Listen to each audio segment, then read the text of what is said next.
Vamos a ver la solución del siguiente ejercicio. El diagrama siguiente describe el proceso de medición desde el centro de la Tierra a cualquier punto de la superficie terrestre. Se indica la distancia de las tres elevaciones más altas del mundo: Chimborazo, Everest y Rainier. Nosotros nos damos cuenta que efectivamente en la gráfica nos está indicando cuál es la distancia desde el centro de la Tierra a cada uno de esos puntos. Vamos a ver qué es lo que nos pide el primer literal. Si consideramos el vector correspondiente a la elevación Rainier, ¿cuál es el valor de su módulo? Para realizar sus cálculos considere únicamente las cifras correspondientes a las unidades y decenas de millón. ¿Qué me quiere decir esto último? Que yo solamente tengo que tomar las unidades, es decir, eso que vale 5.000 yo solamente voy a tomar 5, 10, 15 y así sucesivamente. Bien, lo primero que tengo que hacer es identificar cuál es el vector que está hablando el ejercicio, y en este caso nos damos cuenta que era el vector Rainier. Y lo que me está pidiendo calcular es el módulo. El módulo debemos entender que es la distancia prácticamente desde este punto inicial hasta este punto final. Existen varias formas para poder resolver este tipo de ejercicios. Aquí vamos a aplicar una de ellas. Debemos entender que para moverse desde este punto inicial hasta este punto final, ese vector se tuvo que mover tanto de forma horizontal como de forma vertical.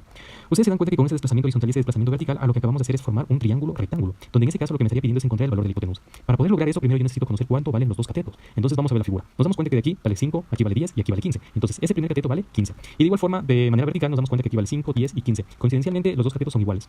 Para lograr encontrar la hipotenusa podemos aplicar el teorema de Pitágoras, pero en este caso va a ser innecesario. ¿Por qué? Porque debemos recordar una propiedad de un triángulo rectángulo que nos dice que cuando los dos catetos son exactamente iguales, el valor de la hipotenusa vale el mismo valor del cateto, pero por raíz de 2. Por lo tanto, la solución tiene que ser la opción A. Vamos a ver el siguiente literal. Nos dice, ¿cuál es la diferencia de altitud entre el volcán Chimborazo y el monte Rainier? Muy bien, primero debemos identificar a qué altura se encuentra el volcán Chimborazo. Nosotros nos damos cuenta que en el gráfico se encuentra a 6.384,39 metros, debería ser. ¿Por qué no pongo kilómetros? Porque recuerden que kilómetros está conforme desde el centro de la Tierra hasta este punto. Pero lo que a nosotros nos interesa simplemente es conocer a qué altitud se encuentra desde la superficie terrestre hasta este punto. Y es obvio que en la vida real es imposible que eso sea en kilómetros, porque no sería una elevación demasiado grande. Lo mismo sucede con el volcán o con el monte Rainier, se encuentra a 6.371,29 metros.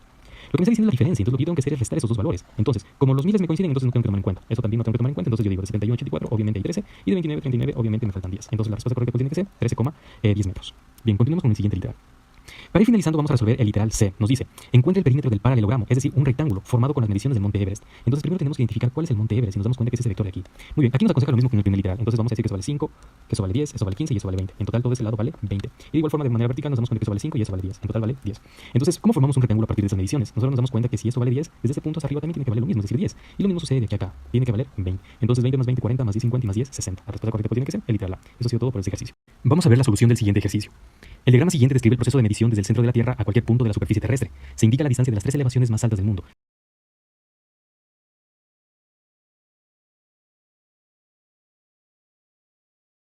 Vamos a resolver el siguiente ejercicio denominado juego de cartas. En la Escuela de Ingeniería y Matemática de la UTPL, los estudiantes han creado un juego muy llamativo, denominado el juego del factor. En este juego se tienen cartas de dos colores, de las que unas corresponden a expresiones algebraicas y operaciones entre ellas, mientras que el otro conjunto de cartas son los factores o soluciones correspondientes de dichos polinomios. El juego consiste en colocar una carta de los polinomios en el centro de la mesa, y luego los jugadores que tienen cartas de los factores de acuerdo con su turno correspondiente verificarán y colocarán sobre esta carta del centro de la mesa la que corresponde a su factorización. Caso contrario, podrán solicitar una carta y dar paso al siguiente jugador. El ganador es el que tiene más puntos de acuerdo con las cartas que se ha llevado. Bien, vamos a ver el primer literal. Nos dice, si la carta puesta en el centro de la mesa dice lo siguiente: evalúa la expresión 5x menos 3yz con x igual a 4, y igual a menos 2, z igual a 3. ¿Qué debe decir la carta ganadora en su inscripción? En otras palabras, lo que me está pidiendo hacer es que tengo que resolver esta expresión de aquí reemplazando los valores de cada una de las variables. Entonces vamos a realizar 5 que multiplica a x. ¿X cuánto vale? Vale 4. Menos 3 que multiplica a y, que vale menos 2. Y que multiplica a z, que vale 3. En ese caso nos va a quedar 5 por 4, 20. Menos por menos nos queda más. 3 por 2 nos queda 6. Y 6 por 3 nos queda 18. Entonces 20 más 18 nos va a quedar 38. Por lo tanto, la solución a ese ejercicio tiene que ser la primera opción. Continuemos. El segundo literal nos dice, Carlos, Pedro, Irene y Luisa están a punto de ganar la partida del juego, por lo cual la carta que esté en el centro de la mesa le dará el triunfo a cualquiera de los cuatro. Determinar quién será, si la carta del centro pone. Entonces nosotros nos damos cuenta que la carta nos está poniendo la siguiente expresión, que es un trinomio. Si ustedes se dan cuenta, en el literal en ninguna parte me está diciendo lo que tengo que hacer.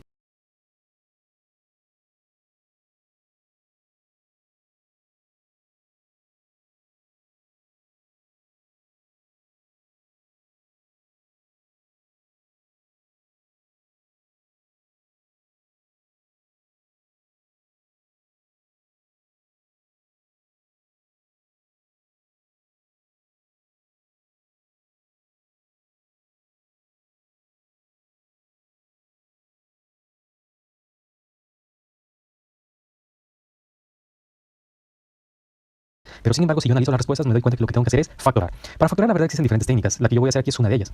Entonces, lo que yo voy a hacer a continuación es descomponer los dos extremos. Por ejemplo, al 2z al cuadrado, yo lo puedo descomponer en 2z y en z. Porque se supone que si yo vuelvo a multiplicar esos dos, me tiene que quedar exactamente el mismo valor anterior. Por ejemplo, 2z por z me queda 2z al cuadrado. Bien, ahora el 10, ¿cómo lo podemos descomponer? Lo puedo descomponer en 5 y en 2, porque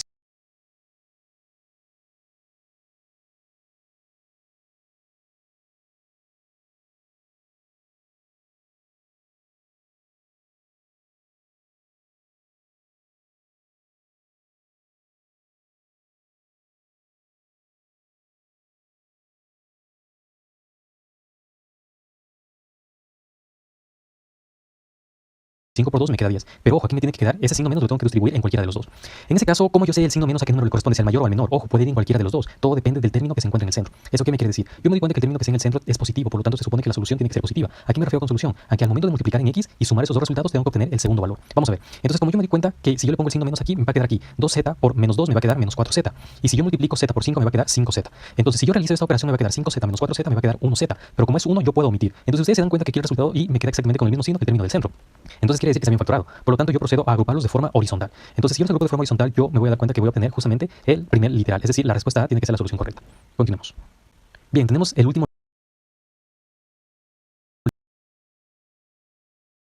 literal a este ejercicio. Nos dice, ¿cuál será la carta adecuada? La carta del centro de la mesa es la siguiente. Ustedes se dan cuenta justamente que la carta me está dando un cuadrado y me está dando cuánto vale un lado de ese cuadrado, que en este caso es 3x más 2. Y lo que me está pidiendo se encuentra aquí, la expresión polinomial del área del cuadrado. Entonces debemos recordar que el área de un cuadrado, ¿a qué es igual? Es igual al lado al cuadrado. Entonces, como nosotros tenemos conocido el lado que es 3x más 2, vamos a reemplazar. Me va a quedar 3x más 2 y todo esto al cuadrado. Entonces, si ustedes se dan cuenta, lo que se acaba de formar aquí es el cuadrado de un binomio. ¿Y cómo resolvemos eso? Aplicando la regla. Ojo, que si ustedes ya saben la regla, ni siquiera es necesario, ya pueden escoger directamente la respuesta. En este caso, ¿qué nos va a quedar? Cuadrado del primer término más el doble producto del primer término por el segundo término y finalmente el cuadrado del segundo término. Entonces, si nosotros resolvemos eso, que me va a quedar 3x al cuadrado, me va a quedar 9x al cuadrado. 2 por 3x me queda 6x y por 2 me va a quedar 12x. Y finalmente me va a quedar 2 al cuadrado, me va a quedar 4. Por lo tanto, la solución correcta tiene que ser justamente la opción C. ¿Por qué no escojo la A? Porque en este caso nosotros nos damos cuenta que la expresión viene con respecto a x, no con respecto a z. Entonces no podría ser la solución. La solución correcta tiene que ser la opción C. Y eso es todo por este ejercicio. Vamos a resolver el siguiente ejercicio denominado juego de cartas. En la Escuela de Ingeniería y Matemática de la UTPL, los estudiantes han creado un juego muy llamativo, denominado el juego del factor. En este juego se tienen cartas de dos colores.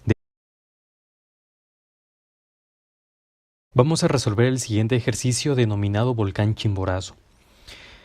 Ustedes se van a dar cuenta que este ejercicio es un poco largo en la descripción, pero es por lo que nos va a ayudar a resolver diferentes preguntas. Entonces vamos a leerlo. El Chimborazo es un volcán inactivo del Ecuador que se encuentra en la región de los Andes. Tiene 5 picos, de los cuales el más alto tiene una altitud de 6.384.39 kilómetros. Es considerada como una de las montañas más altas del mundo. La montaña más cercana a este es el Cariguarazo, que se encuentra a 9.3 kilómetros desde el Chimborazo. La parte más alta del Chimborazo está completamente cubierto por glaciares que descienden hasta la altitud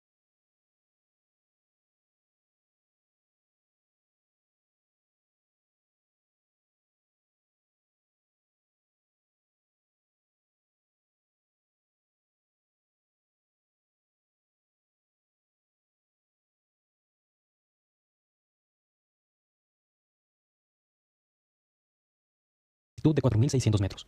Estos glaciares son la principal fuente de agua de las provincias de Chimborazo y Bolívar. Los mejores tiempos para subir al Chimborazo se encuentran entre los meses de diciembre, enero y julio, agosto. Se considera que entre el 3 de julio y el 31 de agosto alrededor de unas 30.000 personas suben al Chimborazo durante este periodo. Para ascender al Chimborazo existen varias rutas. Una de ellas lleva al refugio Wimper, que se encuentra a 5.000 metros y tiene una longitud de 9 kilómetros. Los senderistas que vayan por el refugio Wimper tienen que estar de vuelta de la caminata de 18 kilómetros a las 20 horas. Antes de continuar leyendo aquí debemos entender lo siguiente. Si ustedes se dan cuenta me está hablando de 9 kilómetros y después aparece 18 kilómetros. Eso es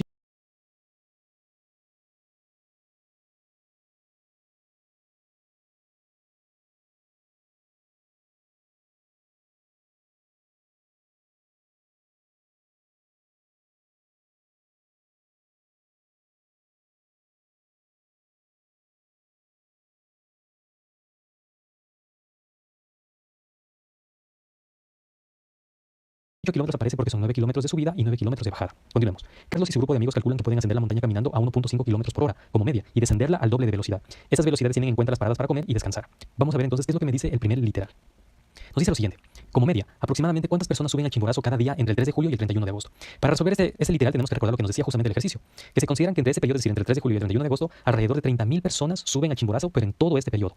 Lo que me está pidiendo el ejercicio es que calculemos cuántas personas suben por día. Entonces lo que yo tengo que calcular primero es cuál es el número de días y tengo que dividir. Entonces, ustedes se dan cuenta que me está diciendo desde el 3 de julio. Entonces yo debo entender que julio tiene 31 días, pero si me dice desde el 3, ¿qué quiere decir? Que yo estoy omitiendo el 1 y el 2 de julio. Es decir, yo estoy omitiendo 2 días. Por lo tanto, ¿cuántos días vamos a tener en julio? Justamente 29. Ahora, si me dices el 31 de agosto, bueno, en ese caso es obvio que agosto va a tener 31 días. Entonces, si nosotros sumamos el número de días que existen en todo ese periodo, nos vamos a dar cuenta que existen 60 días. Entonces, lo que me interesa a mí es calcular cuántas personas suben por día. Entonces, a la cantidad de personas en total, que en este caso es 30.000, vamos a dividir para la cantidad de días que existen dentro de ese periodo, que es 60. Entonces, ese 0 con ese 0 se simplifica.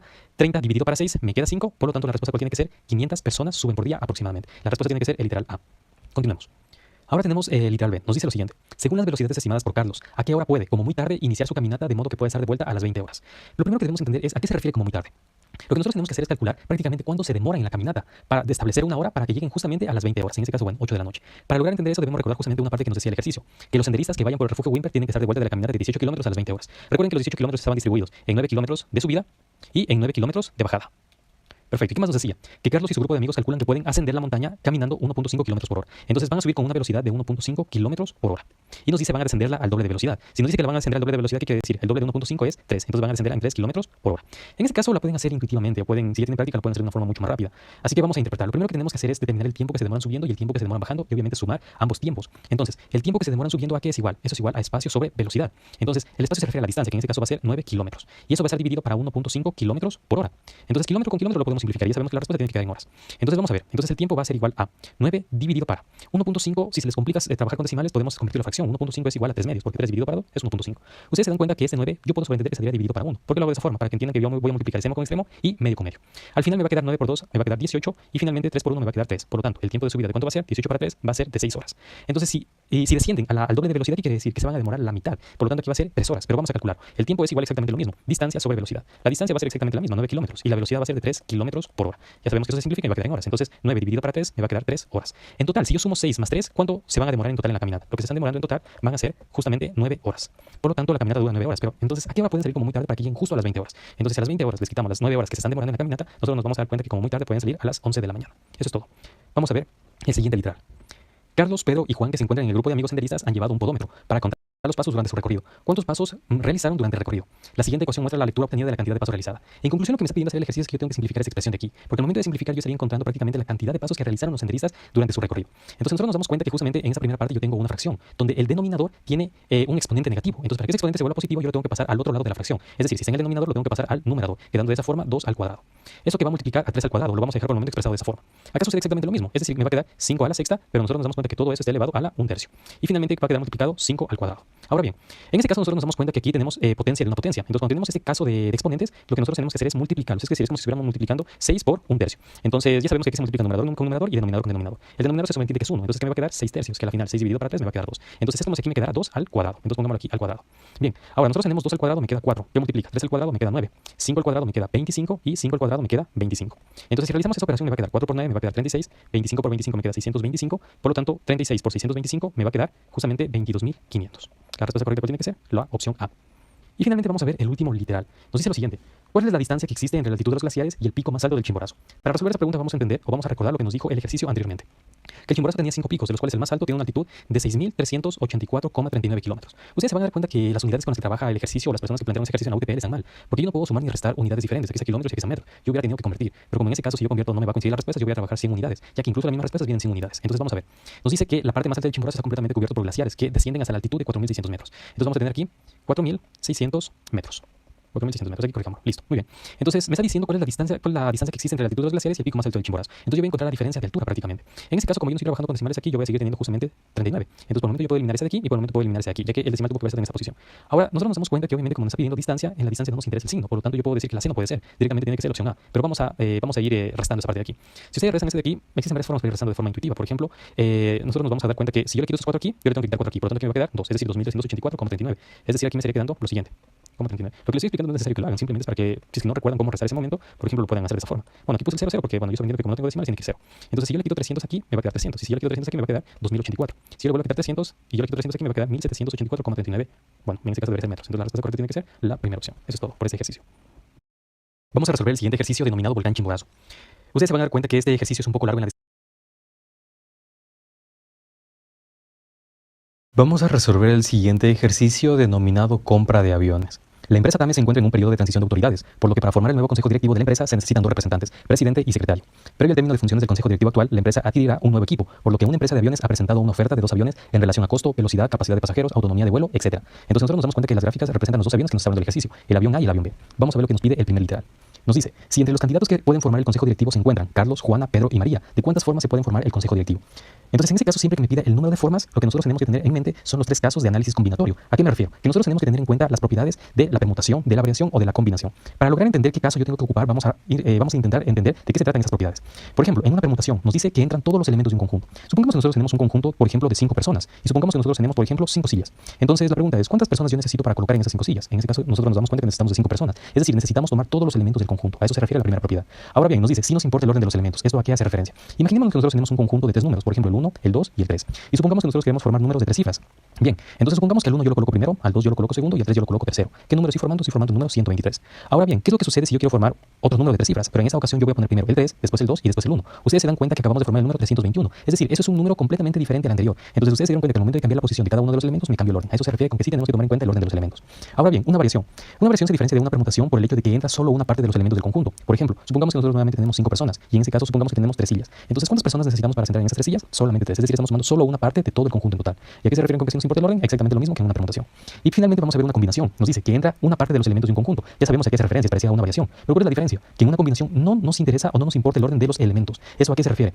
Supongamos que nosotros, no sé, queremos formar, por ejemplo, un batido de frutas. Y supongamos que vamos a utilizar 2 frutas. Supongamos que vamos a hacer un batido, por ejemplo, de manzana y de banano. Ustedes se van a dar cuenta que me da exactamente lo mismo colocar primero la manzana y después el banano que primero el banano y después la manzana, ya que vamos a obtener exactamente el mismo resultado. A eso se refiere con que no nos importa el orden en cómo coloquemos los elementos. Ahora bien, vamos a continuar. Entonces, una vez entendido todo esto, tenemos que darnos cuenta cuáles de estas 3 operaciones tenemos que aplicar justamente en ese literal. Entonces, nosotros tenemos que recordar que el ejercicio nos decía lo siguiente, que la empresa necesita de dos representantes, que en este caso van a ser presidente y secretario. Entonces, aquí vamos a colocar los 2 espacios que vamos a ocupar. Pero ustedes se van a dar cuenta que nosotros tenemos en total 4 postulantes. Es decir, nosotros tenemos 4 elementos en ese conjunto, pero solamente vamos a tomar 2 de ellos. Entonces, ustedes se dan cuenta que solo estamos tomando una parte de ese conjunto. Entonces, no puede ser una permutación, solo puede ser una variación o solamente puede ser una combinación. En ese caso, necesitamos ocupar 2 cargos, presidente y secretario. La pregunta es, ¿nos importa el orden? Y la respuesta es sí. ¿Por qué? Porque si Carlos es presidente ya no puede ser secretario, o viceversa. Si Carlos es secretario ya no puede ser presidente. Entonces, el orden en cómo coloquemos a las personas va a afectar directamente al resultado. Entonces, directamente nosotros podemos asegurar que eso se trata de una variación. Entonces, una variación, ¿por qué? Porque entra en solo una parte y sí nos interesa el orden de los elementos. Ahora bien, ¿cómo resolvemos una variación? Nosotros tenemos varias formas de resolver. Podemos aplicar la ecuación, que en este caso no va a ser necesario, porque cuando se trata de una variación, nosotros tenemos que escribir el número de espacios, como lo que acabamos de hacer aquí, de los elementos que vamos a tomar, que recordemos que son 2, y necesitamos repartir al total de elementos en esos espacios. Es decir, como tenemos 4 elementos, vamos a decir 4, 3. Como ya no tenemos más espacio, solamente vamos a dejarse aquí, y tenemos que multiplicar esos 2 valores. Entonces, 4 por 3 me va a quedar 12. La respuesta correcta tiene que ser el literal A. Continuemos con el siguiente literal. El literal B nos dice lo siguiente. En la proforma presentada por la empresa de aviones se añade gráficas. Analice las gráficas y seleccione la letra A o B para la mejor compra de acuerdo con los requerimientos de la empresa. Los requerimientos que nos está dando la empresa son que tiene que ser nuevo y con gran capacidad de pasajeros. Entonces, el primer requerimiento es que tiene que ser nuevo. Entonces, nosotros nos ubicamos en la gráfica que está hablando de la antigüedad, porque eso va a definir si es nuevo o viejo. Entonces, ustedes se dan cuenta que más hacia la derecha me representan valores más grandes. ¿Eso qué quiere decir? Que A es más antiguo que B. Por el momento B es el que está cumpliendo el primer requerimiento. Ahora, el segundo requerimiento que me está diciendo es que tiene que tener gran capacidad de pasajeros. Entonces, nosotros buscamos la gráfica donde dice capacidad de pasajeros. Recuerden, hacia la derecha están los valores más grandes. ¿Eso qué quiere decir? Que B tiene más capacidad de pasajeros que A. Entonces, ¿cuál de los 2 aviones cumple con ambas condiciones? Claramente es el avión B. Y eso es todo por este ejercicio. Vamos a resolver el siguiente ejercicio denominado compra de aviones.